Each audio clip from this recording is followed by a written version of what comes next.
ఎకరాల భూములను పేదలకు అసైన్మెంట్ పట్టాలు పంచిపెట్టిన పార్టీ. ఆత్మ గౌరవంగా బతకండి. గ్రామాలలో ఆత్మ గౌరవం అంటేనే భూమి. ఒక ఊర్లో ఒక వ్యక్తికి గౌరవం ఉందంటే నీకెంత భూమి ఉందయా, ఎన్ని అరకలు కట్టి నువ్వు దుక్కి దున్నుతున్నావు అనే దాన్ని బట్టి మన ఆత్మ గౌరవం.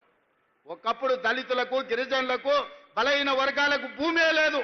దొరల దగ్గరనో, రెడ్ల దగ్గరనో, పెట్టుబడులదారుల దగ్గరనో భూములుంటే వీళ్ళందరూ వాళ్ళ భూముల్లో వ్యక్తి చాకరీ చేస్తూ కూలీలుగా బతికేది. కానీ ఇందిరమ్మ వచ్చిన తర్వాత 25 లక్షల ఎకరాల భూమిని అసైన్మెంట్ పట్టాల పేరు మీద మీకు భూములు ఇవ్వబట్టి ఇవాళ మీరు ఆత్మ గౌరవంతో భూ యజమానులుగా ఈ రోజు మీరు మాట్లాడుతున్నారు. ఇవాళ చెంచు బిడ్డలు భూమిలో సోలార్ పవర్ ప్లాంట్ పెట్టుకొని ఈ రోజు అక్కడ చెట్లు నాటి ఉపాధి వచ్చింది. ఇది కాంగ్రెస్ పార్టీ ఇందిరమ్మ ఇచ్చింది కాదా? ఇవాళ నిన్నగాక మొన్న జరిగిన పహల్గాం నేపథ్యంలో ఇండియా పాకిస్తాన్ యుద్ధం జరిగిన తర్వాత ప్రధానమంత్రి ఎట్లా ఉండాలంటే ఇందిరమ్మ లాగా ఉండాలి, నిటారుగా నిలబడి దేశాన్ని రక్షించాలి. పాకిస్తాన్ తోటి యుద్ధం చేసి యుద్ధంలో పాకిస్తాన్ని 2 ముక్కలు చేసి ఒక ముక్క బంగ్లాదేశ్, రెండో ముక్క పాకిస్తాన్ అని ఇందిరమ్మ నిరూపించింది 54 ఏళ్ల క్రితం.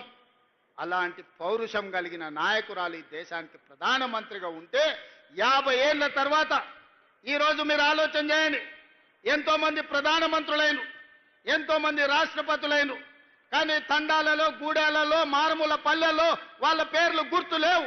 కానీ ఏ గూడెంలో ఏ ఆదివాసి దగ్గరికి వెళ్ళి వాళ్ళని తలుపు తట్టండి, వాళ్ళ గుండెలోకి తొంగి చూడండి, వాళ్ళ గుండెల్లో ఇందిరమ్మ ఉన్నదా లేదా?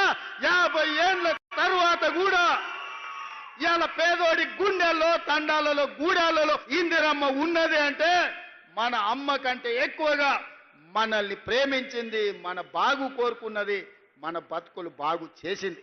అందుకే ఈ రాజ్యం ఇందిరమ్మ రాజ్యం. అందుకే ఈరోజు మా పేరు ఇందిర సోలార్ గిరిజల వికాసం అని ఈరోజు మనం పెట్టుకున్నాం. పేదోళ్ళు, దళితులు, గిరిజనుల గూడాలలో వాళ్ళ కళ్ళల్లో వెలుగు చూడాలి అని చెప్పి ఇందిరమ్మ ఆనాడే పునాదులేసింది. ఆ ఇందిరమ్మ వారసులుగా ఈరోజు మేము మీ ముందుకు వచ్చి నిలబడ్డాం. సోదరులారా, ఇవాళ మీరు ఆలోచన చేయండి. 10 ఏళ్ళు తెలంగాణ రాష్ట్రంలో ఏ ఒక్క నాడైనా ముఖ్యమంత్రి వచ్చిండా, గిరిజనులను కలిసిండా? ఇప్పుడే మా సీతక్కతో అడిగిన, ఒకనాడు తాడ్వాయి మండలంలో ములుగు నియోజకవర్గంలో గిరిజనులు ముఖ్యంగా అక్కడ ఉండే గొత్తికోయలు పొలం దున్నుకున్నారని ఆడబిడ్డల్ని చీరలిప్పి చెట్ల కట్టేసి కొట్టే ఆనాడు 20 కిలోమీటర్ల అడవిలో నడుచుకుంటే నేను సీతక్క పోయి ఆనాడే చెప్పినాం, ఈ గిరిజనులకు అండగా నిలబడతాం, ఈ గిరిజనులు ఆదుకుంటామని. ఆ గిరిజనులకు అటవీ హక్కుల చట్టం తీసుకొచ్చి 6,70,000 ఎకరాల భూ పంపకాలు, పోడు భూముల పట్టాలు Congress party doctor YS Rajasekhara Reddy